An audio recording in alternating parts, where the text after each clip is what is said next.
Hello everyone, Earl Henderson, Primordial Defense. Thank you for watching. I have another Monday quarterback video for you. This particular video does not have a typical critical incident briefing type of format. There is no spokesperson from the agency giving explanations about what's going on or anything like that. This is just basically 30 minutes of raw body cam footage. This comes out of, I don't know how to pronounce it. I only read it. I think it's called Coweta County. It's Coweta, Coweta County, Georgia. This incident occurred in 2020, but it wasn't until sometime later that the footage was released by the sheriff's office. And I'm guessing that the timing of them releasing it was after the investigation was fully completed, not just by their agency, but probably another independent agency into the use of deadly physical force and officer being fully cleared. So background to this is police get a call about some people breaking into some tractor trailers, and they catch these guys in the act at this pilot center, and they take off. And they go get in this U-Haul truck and they take off. Pursuit goes on. They end up hitting another vehicle. And then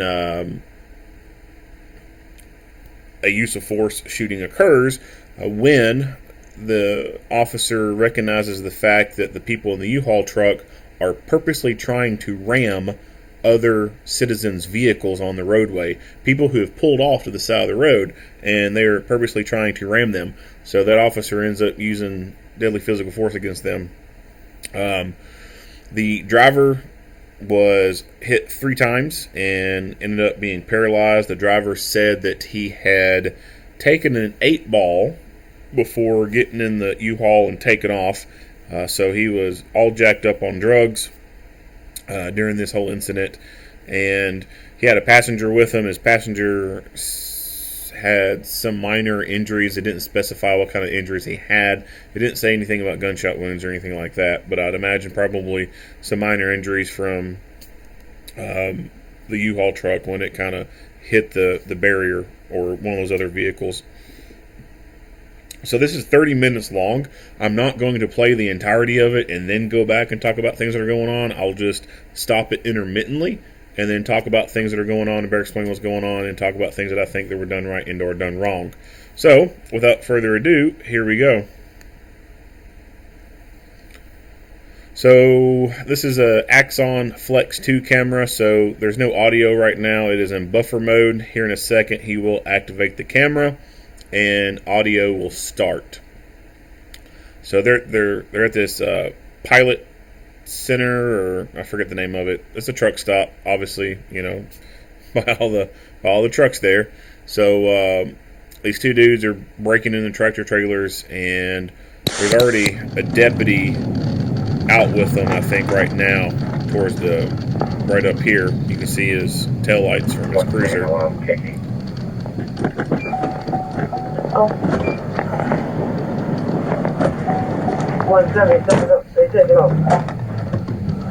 So there they are, trying to take off in the U-Haul. 1080 with this U-Haul box truck coming out of the back of pilot. The tag is Adam David. Hang on. Adam David 58495. AD 58495, Arizona.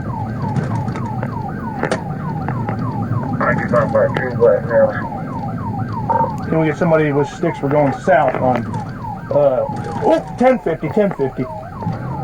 So the U-Haul truck hit this vehicle here. These people were slightly injured, nothing serious, I don't believe. I don't remember any of those kind of details from the report, but they were injured slightly. So he struck them and is now taken off. Okay, he's 1050. He's going to be wrecked. Can we get Granville ahead of us with some stop sticks? South on 29, opposite lane.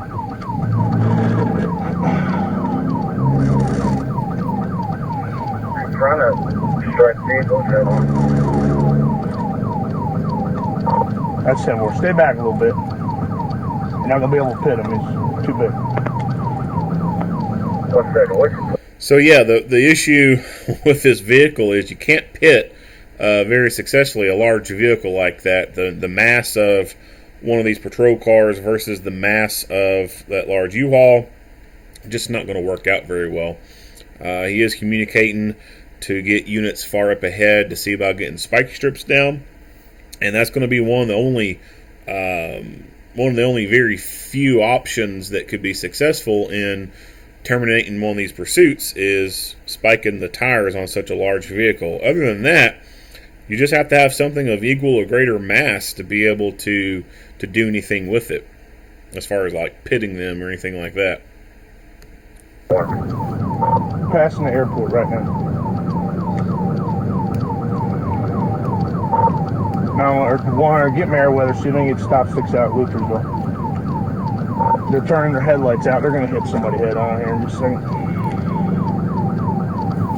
We need somebody to check on that vehicle he hit head on at in front of the pilot. it looks like he's intentionally trying to hit people there. Temple. Quickly, just check on the 1050 from the car.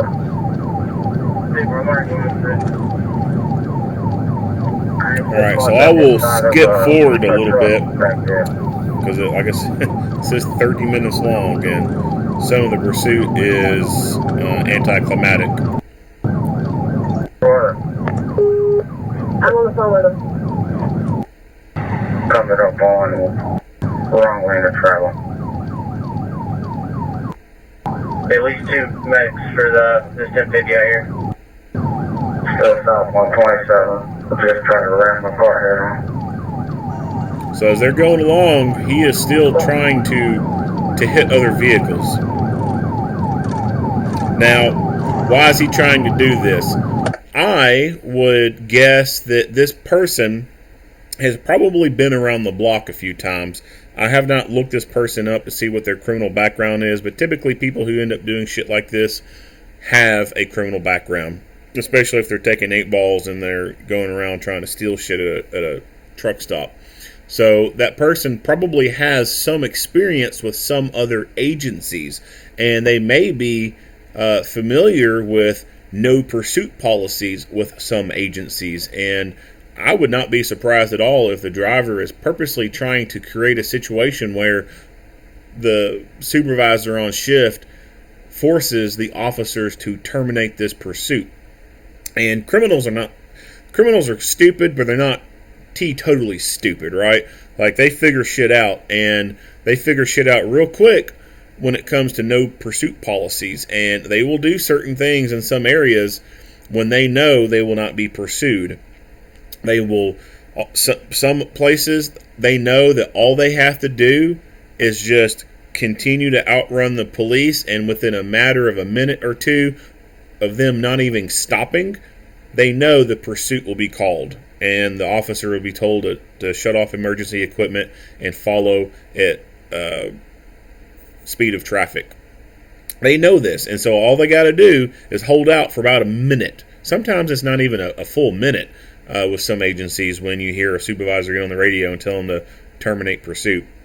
Others know that they have to increase the risk by a little bit by swerving, going into oncoming traffic, and if they're going into oncoming traffic, then they believe or know that within a few minutes a supervisor is going to tell those officers to terminate pursuit because it is creating an unsafe scenario.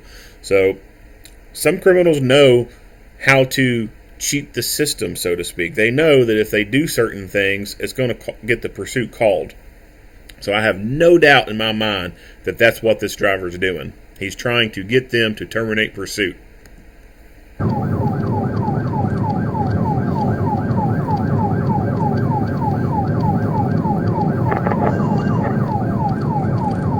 Well, 143, is that you behind? Coming up on Southbound. We need to get stop sticks out by the interstate. Okay. 73, still in the wrong lane of travel. 59 is drive. I'll get the radio. know if they got sticks out or not. I can't see. Here in just a minute. You're not going to meet us there. You can turn around and get northbound in case he goes northbound. Then get north. On that, Carter. We're going north. We're going north. So now they are going to be getting on the interstate. The 40 or the 38. 10 more. Let's try to see if we can get him. 136, be advised, he's driving real reckless, so he might try to come at you if he sees you. Going slow, don't advise. Okay.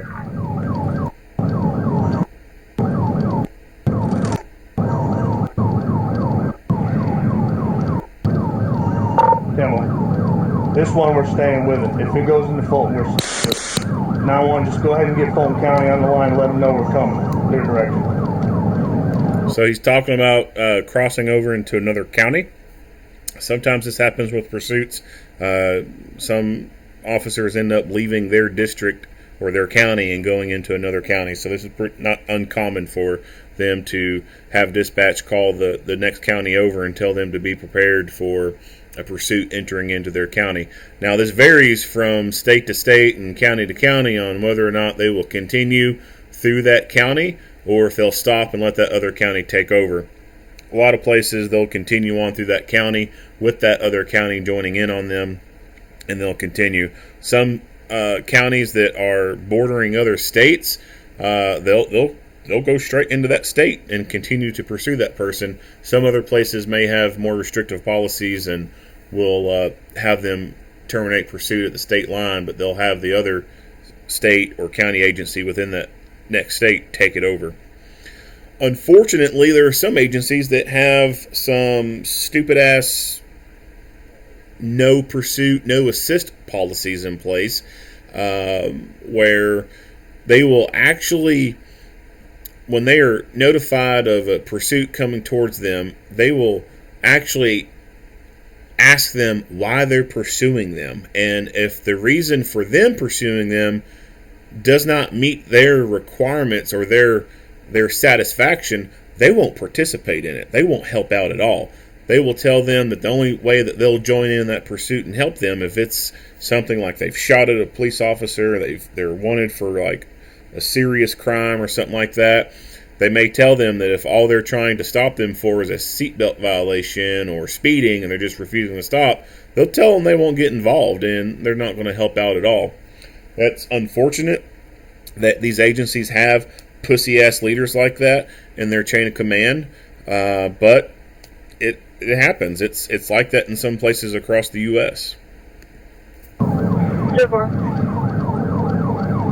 769 supposed to be at the 41. The lane y'all in. Trucks in the center lane. Now, when advise Granville to get out of the way, they're blocking the stop sticks. Tell them to get out of the way. Super.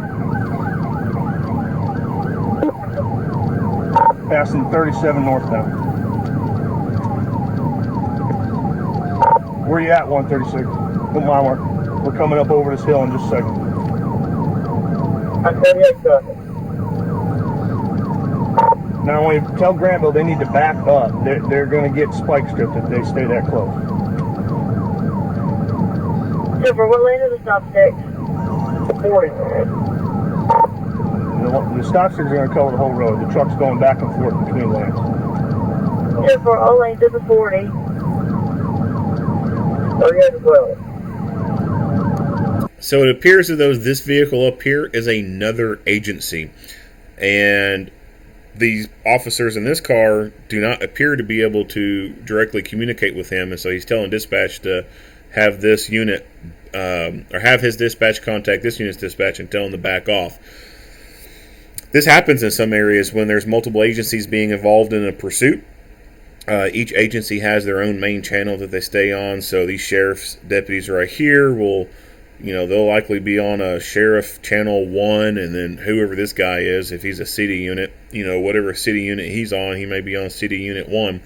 And the sheriff 1 and the city 1 channel, they don't They don't link with each other. You can't hear each other on there. Some agencies will have mutual aid channels, but in order to get to that mutual aid channel, you got to reach down and look for the knob and start switching through those different options on there to go to that mutual aid channel. And that could be a lot of looking down at a readout and hitting a button and then going high speeds. That's not the best thing you want to be doing. It's kind of like trying to play with your phone at the same time while doing a high speed pursuit. So in some places they may go to a mutual aid channel, or in some places whoever the originating agency is that's initiating this, they'll have the other agency just switch their radios over to their main channel and operate off that. But that's dependent on which agencies are using what radio system. So if they're all on a UHF system, it may be something easy for them to do, to have their radios programmed to someone else. If they're on a trunking system, and everyone within the same county is on the trucking system, they can very easily switch over to the talk group that they need to. If one agency's on UHF and another agency's on VHF, well, there's not going to be much they can do to be able to talk to each other, because that's two totally different systems. There are devices out there that can make two different systems be able to communicate with each other, but it's not like it's something that's going to be within the car. That's more or less something that's going to be for like emergency management type stuff, where think like 9/11, where you have all these agencies coming together and you got a command post. Within that command post, you'll have devices or programs like that, or not programs, but hardware like that, to have radios be able to work with each other. So communications issues are a real thing within public service, especially for law enforcement. Sometimes they just can't talk to each other very clearly. I wish that there was a national standard for radio communications. Unfortunately, there's not. So you may have in some area people talking on VHF, some people's talking on UHF, some people's talking on 700 megahertz, some people talking on 800 megahertz, some people are on trunking systems, some people are on analog, some people are on whatever. It's so spread out all across the nation. There is no cohesion, really. There's no unity when it comes to radio communications like this. Everyone's just doing their own damn thing. Our county is fortunate enough to where we have a 800 megahertz trunking system, and so all the agencies have talk groups, and doesn't matter if you're agency A, B, C, or D. All you got to do is just turn a knob and find that agency's talk group, and then you can very easily talk to them. It's a very nice system.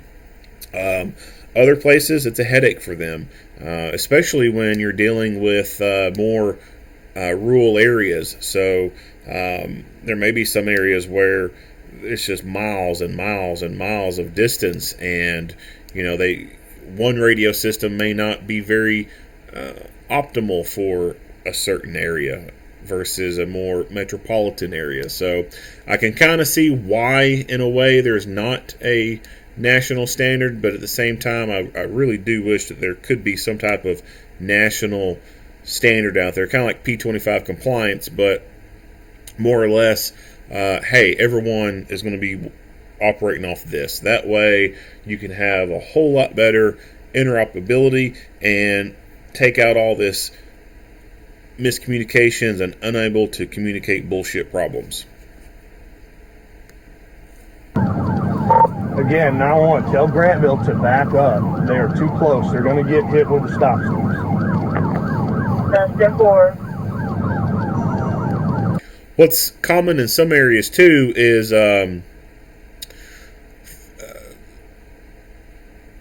some places the officers can have the option to put a scanner in their vehicle, and so that way they could scan their surrounding agencies and monitor their traffic and see what's going on. So in something like this, where your agency has one, let's say your agency has VHF and the other agency has UHF, getting a scanner And just listening, being able to listen to the other agencies would be a great way to maintain that situational awareness. You're not going to be able to talk back to them, but a scanner will allow you to listen to them. And if he had a scanner in his vehicle and was monitoring their main channel, then he would be able to hear this officer calling out for him to back off, and he would know to back off. 59, give him some room.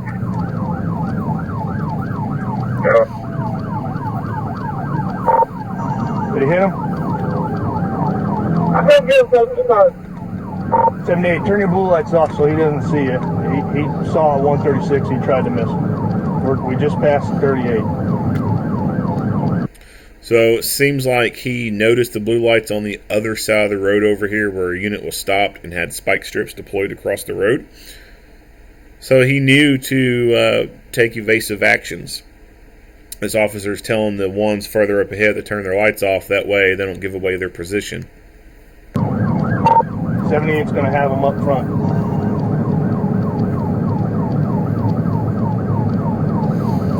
Pay attention to these brake lights up ahead.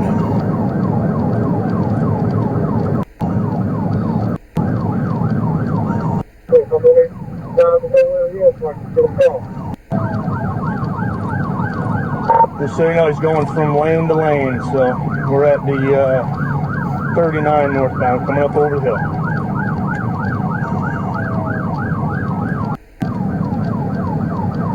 Yeah, go right.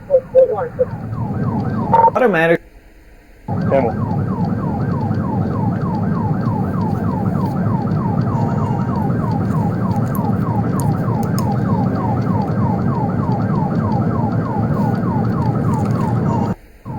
Good hit, good hit.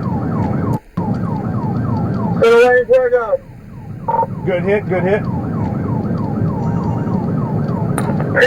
Alright, so that vehicle I'll back it up some. So this cruiser's got his lights turned all the way off. That way he wasn't telegraphing where he's at, and they was able to get a successful spike strip on the suspect vehicle.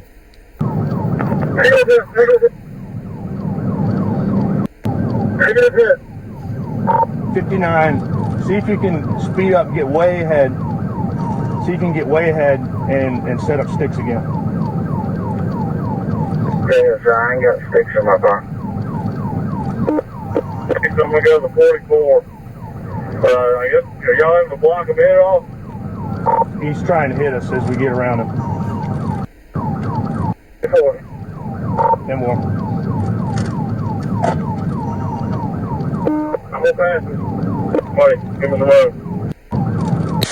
Track. 1 second. You know how many traffic I have? You're not pitting this one, it's a big one. Alright, whoever's passing, come on up. Keep trying to hit me. Alright, good job, good job.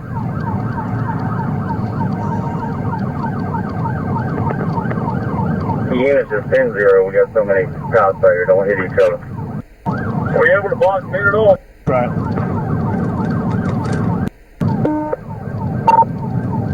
North, we're trying to get them blocked. Stand down.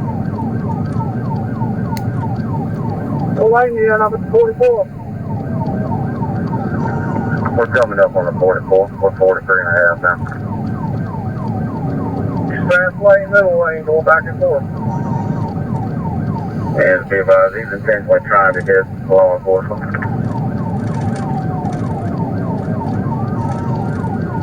Hit law enforcement.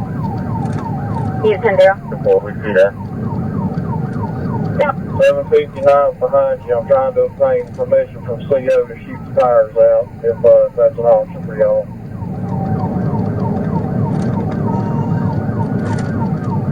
Use the tanker, use the tanker.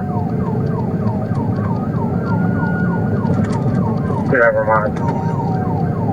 We are 44 north now, coming under the exit ramp. Where's the six at? It's the ramp, it's the ramp. What lane is he in? So we can back and forth, units back off. Long, you might need to move out of the way so you can get sticks. I'm in the fast lane. He's still in the center lane, weaving back and forth, center lane, back and forth. Move to the crowd, make the suck. There's sticks in the road. I believe you got a good hit. There's sticks in the road. Hey, good hit on the stick, good hit! 10-4, 10-4. 44.5 northbound, moving to the flow lane. 27, you want me to get over with it? Stay with it. Don't let him hit you. Yeah, 59, don't try to fit this U-Haul, it's going to wreck you.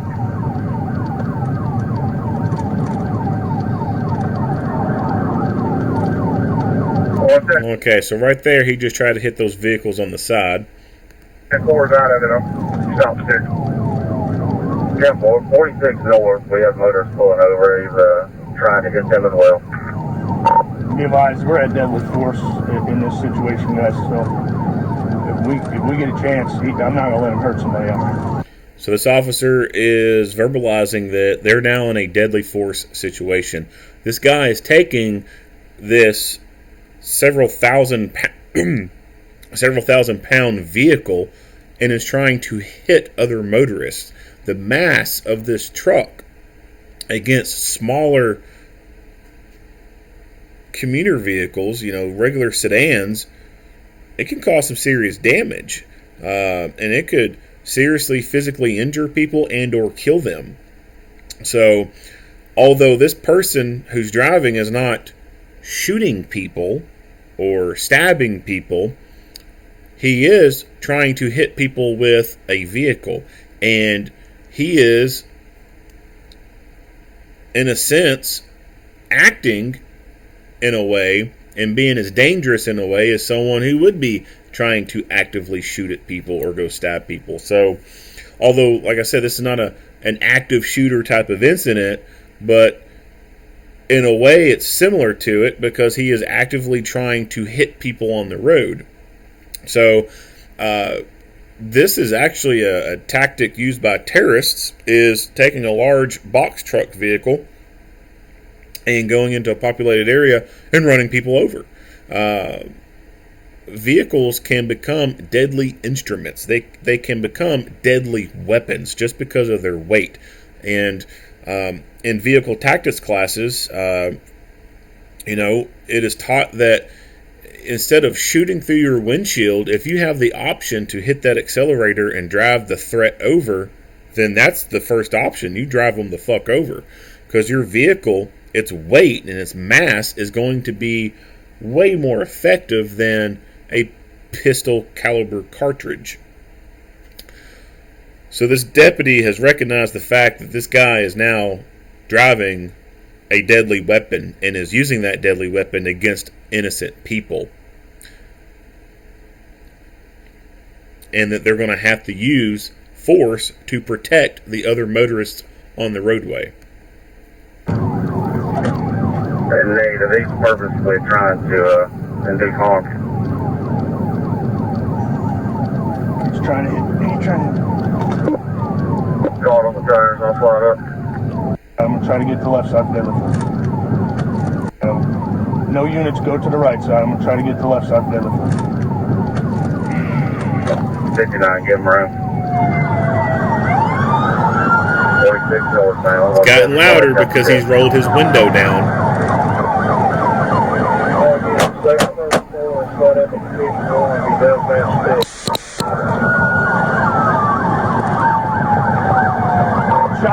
Shots fired. I believe I got to hit him.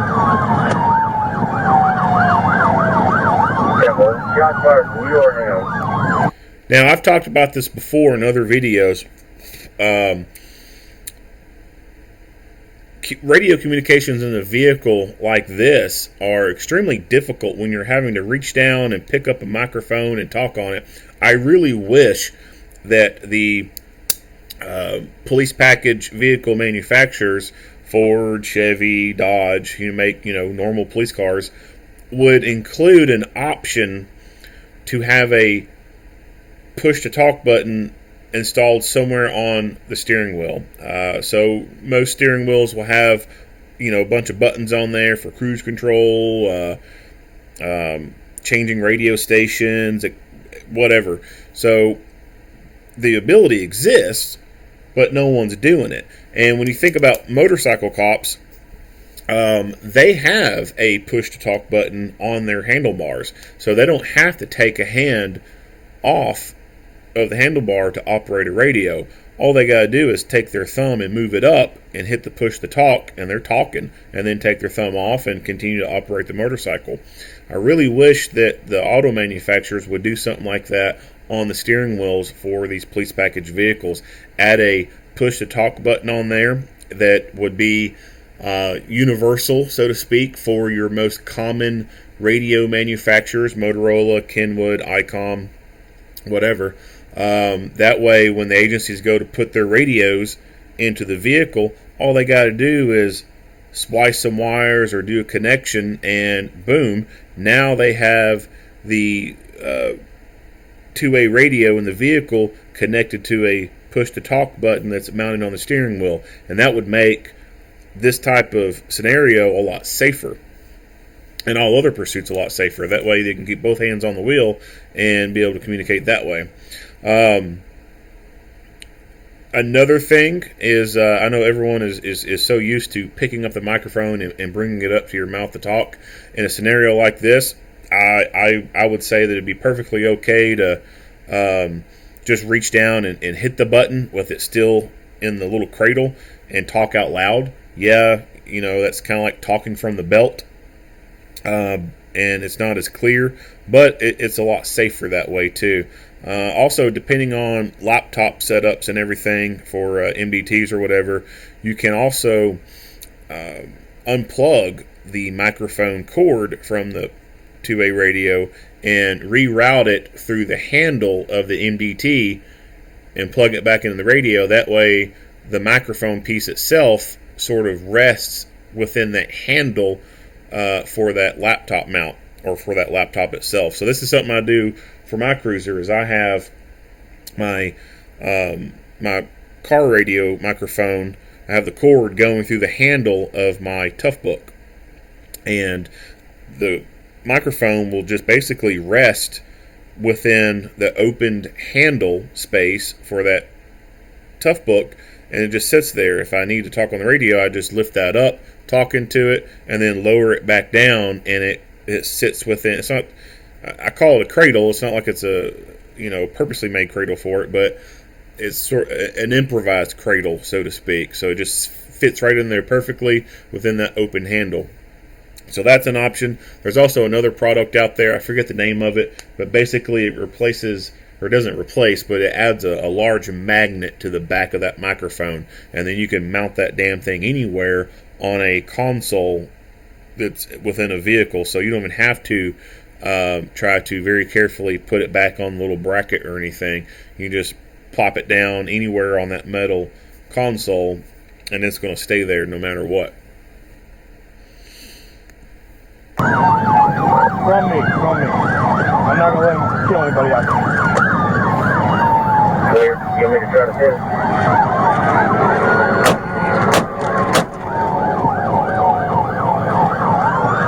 Close the county if they need to go on top of the bridge. Looks like he's going to do it south. You know, be there. 1450, 47 north on top of the bridge. He's trying to continue again.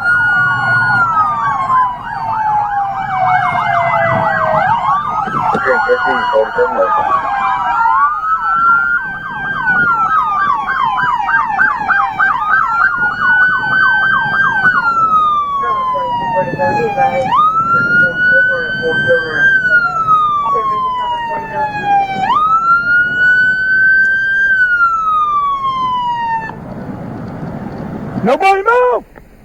Nobody move! Somebody else do the call! Somebody else do the call! I think I got him. The driver. I think I got the driver. I thought I shot him. So one thing I would have liked to have seen is after he got out of the vehicle and there were more officers coming up to provide cover, I would have liked to have seen him do a magazine change. He only fired 6 rounds, but still, that's 6 rounds that's out of the gun, and his magazine is partially depleted. So now is a perfect opportunity for him to go ahead and do a do a reload. That way, if there needs to be more fighting done, then he's going to be able to fight or continue to fight from a fresh magazine versus a partially depleted magazine. 6, 7 times. Johnny, you good? I'm good. All right. He didn't shoot. I shot. Oh, I'm clear on that.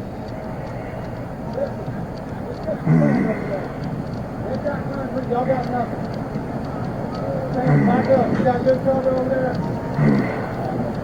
No, on the 4247, be advised, caller stating that a male kept hitting her in her arms and legs. There are no weapons on scene. Hands up! Hands up! Hands out the window! Somebody else got to take this. One voice. Listen, you got PA, Grant. So they're talking about one voice. They're talking about one person doing all the verbal commands. That way you don't have 5 different people yelling and it becoming a confusing moment where the suspects are unable to really fully understand what's trying to be communicated to them. When 5 different people are calling out verbal commands, some of them may say some verbal commands that are different from the others, and then that can also be very confusing for the suspects. And one officer may be saying, don't move, and the other one's saying, put your hands up. And that movement that the suspect makes now contradicts the commands given to the other person by the other person who said don't move, and that could lead to that other officer using deadly physical force when the person makes a sudden movement after they told them not to move.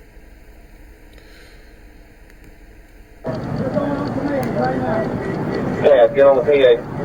Hey, find cover. Do not come over this way. You're in crossfire. Do not come over the bridge. So you can see the flashing lights down there. He is telling him, do not come across that bridge because of crossfire. So that's a real threat right there, especially if he were to come up this way and then a gunfight started. Officers over in here shooting in this direction could potentially cause rounds to go towards the officer as he gets closer. So his safest place to be is, one, not even over there. The safest place for him to be is somewhere else. But if he's going to be on this side over here, the safest thing for him to be is as far away as possible. Do you need a minute? We'll relieve you if you need it. Yeah, go ahead. Go ahead. I'm coming around this side. Listen, everybody's behind cover now. Okay? They got the best advantage right now. All our units do not come over the bridge. Possible crossfire, do not come over the bridge. Stand by that one. Go ahead and start at EMS. Put your hand out the window. Let us see your hand. You're gonna have to info on that. They're all okay with it. I doubt they are. If y'all hold it, we'll L out and take right side. I'll run point. Okay. All right? I did not see any weapon. He did not shoot. I shot. Okay. 10-4.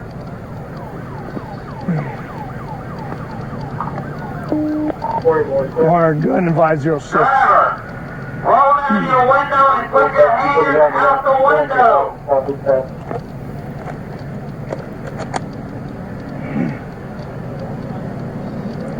North down rail, so we come up.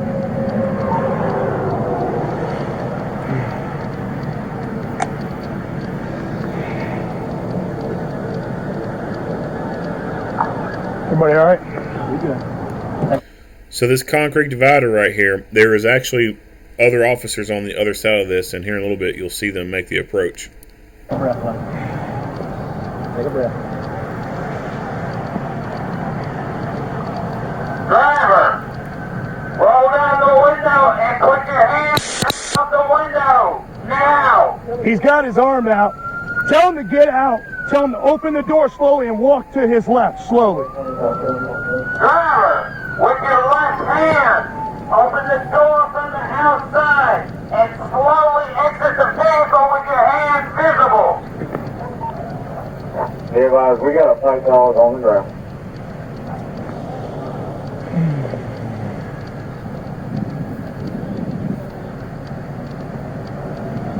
We might have to approach. Hey, he's doing some good.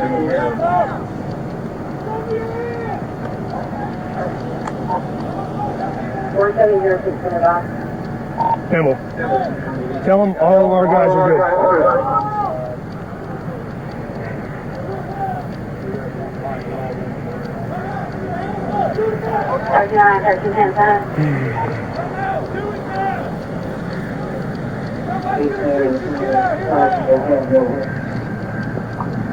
Let's go! Roll out! Can you get a hand? Passenger, exit the vehicle now with your hands visible. He's shot. Yeah, I know I got him. We're going to have to approach. All right, hey, we're going to have to approach. The driver said he's shot. Yeah, I shot him.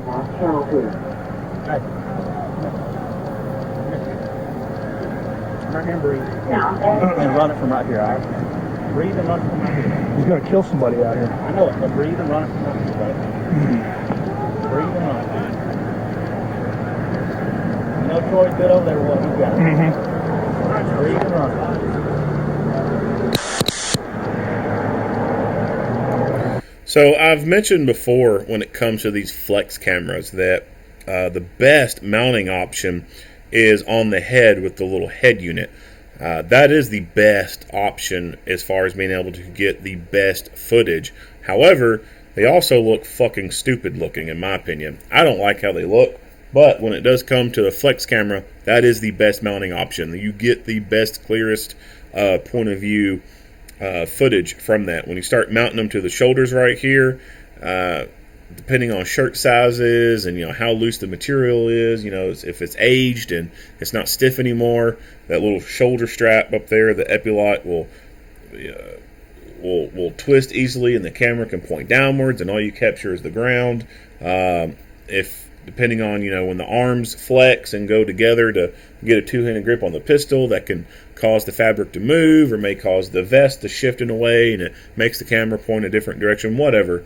That's one of the reasons why I don't like those flex cameras. Is I have not seen, for the most part, really great views or images from them. The only ones that you see the best views out of is when you're utilizing it with the little head unit. But as I said, it also looks kind of stupid.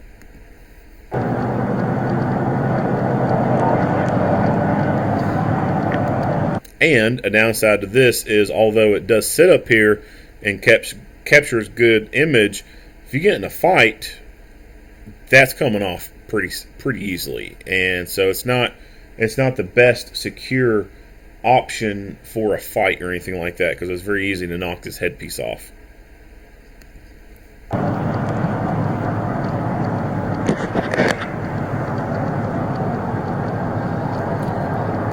So you can see the other officers over here on the other side of the concrete divider. They have been getting the passenger to crawl out of the vehicle and take him into custody.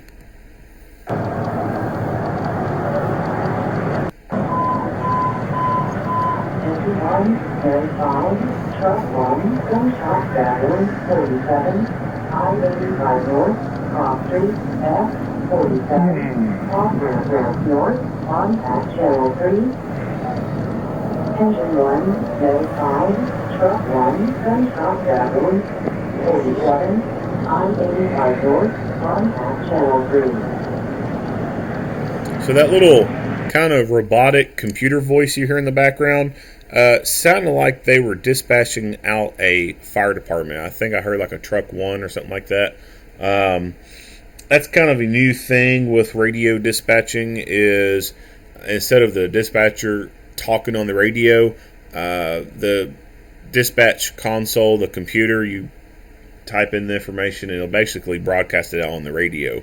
So some places have that, some places don't. I think it's cool in concept and idea, but sometimes certain road names get screwed up by the computer when it has like a weird pronunciation.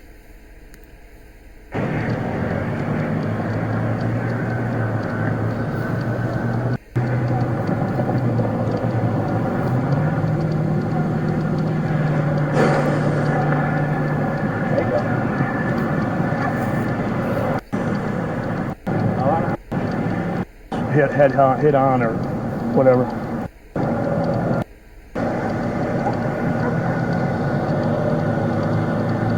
One shot. The angle, I don't think it could have hit the passenger.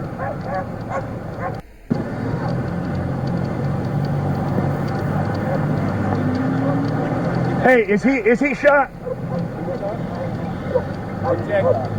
The driver shot. Is the driver shot? No, he's shot in back.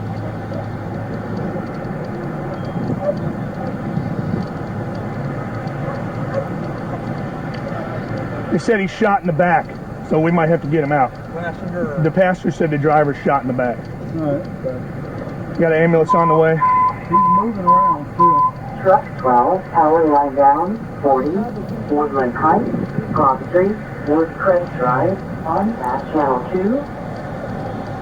Truck 12, power line down, 40, Woodland Heights, on past channel 2.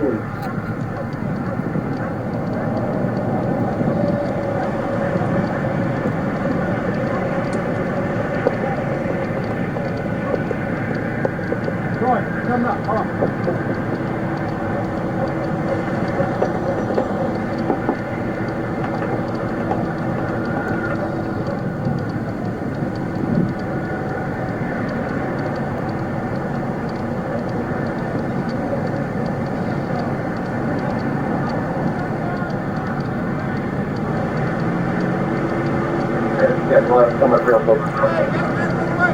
Yes. Yeah. Are you okay? I'm good. Really. Yeah, I know. All right, let's go. Hey, Hold up, hold up. hang on. Let's go clear this. Hey, we gotta clear this back. Clear the back. Clear the backs. Clear the back. Y'all watch out.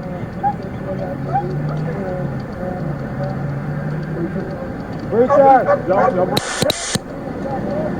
breach. They got the breach. Yeah, get a pair of gloves. I got you. Good. Clear. Clear for you, man. Let Chance do his work. Oh. We'll miss you third part. We got an ambulance coming. We got some tears. Deep breath. I had no choice. I'm hot. Listen, calm down. No, you did the right thing. I had no choice. Come on, y'all. And then I think from here, it seems like the agency has muted the audio or has redacted the audio. He seems to be making, or had been making statements about what was going on. And so that's not uncommon for some places to redact some stuff like that. And again, I'm not 100% sure about the releasing of this video. I don't know if the investigation was fully complete after. I don't know if the investigation was fully completed and then they decided to release the video, or they decided to release the video and the investigation is still going on. So if it's still going on, that could be a justification for withholding some of the audio.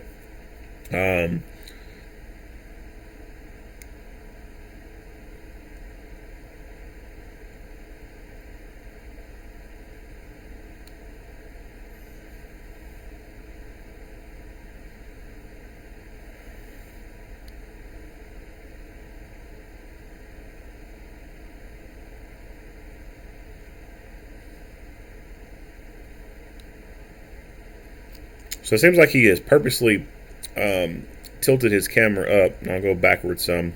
So he's got his phone out.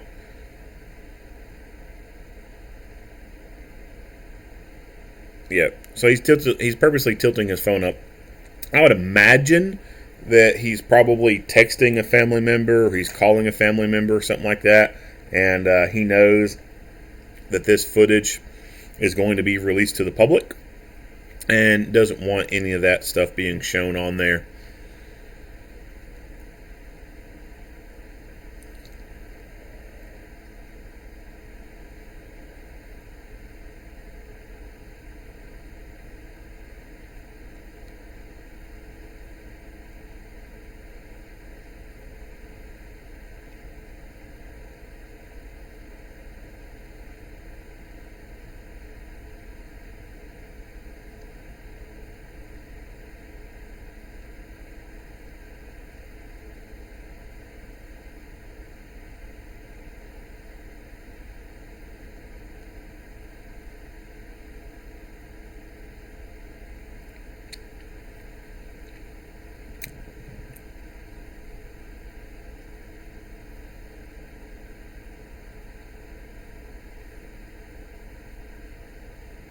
That guy is short.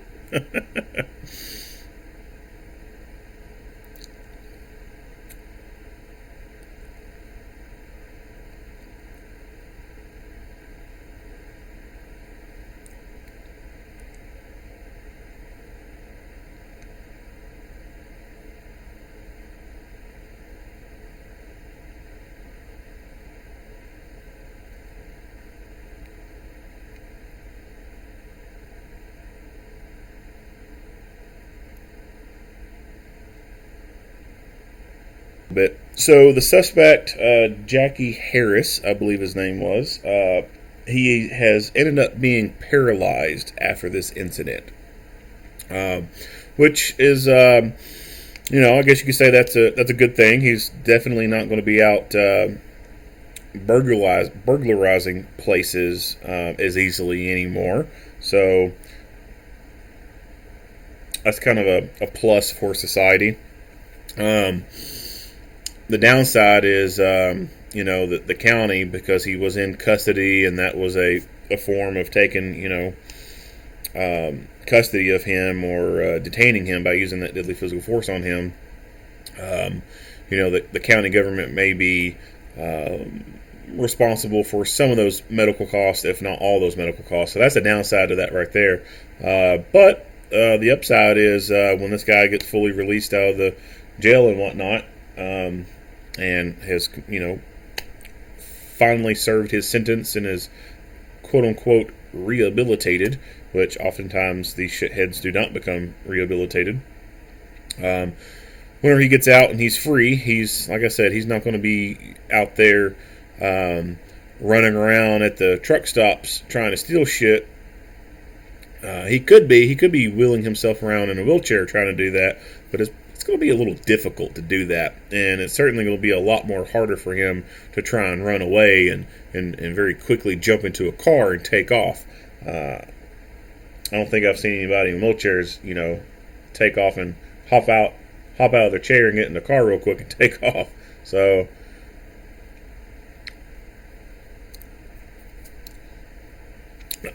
not much else to say about this video. If you like what you hear and see, go ahead and give me a like and a share. If you haven't already, hit that subscribe button and stay tuned for more Monday quarterback videos. Earl Henderson, Primordial Defense, thank you for watching.